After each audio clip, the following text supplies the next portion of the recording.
ngayon may gagawin tayo for today's video. So, ang gagawin natin for today's is may gagawin tayo. So, wala talaga tayong gagawin. Gusto ko lang mag-vlog. So, wala namang masyadong gagawin ngayon. Dahil wala naman Nag-tiktok kami ni Daven. Nag-tiktok kami. Wow, ang cute. Ang cute ni Daven. Tignan niyo ito, Tignan mo, guys. apat siya. Gusto niya, apat siya.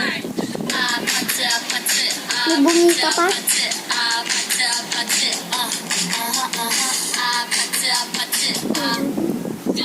So, kita nyo, guys. Kita nyo. So, bye-bye. I love you.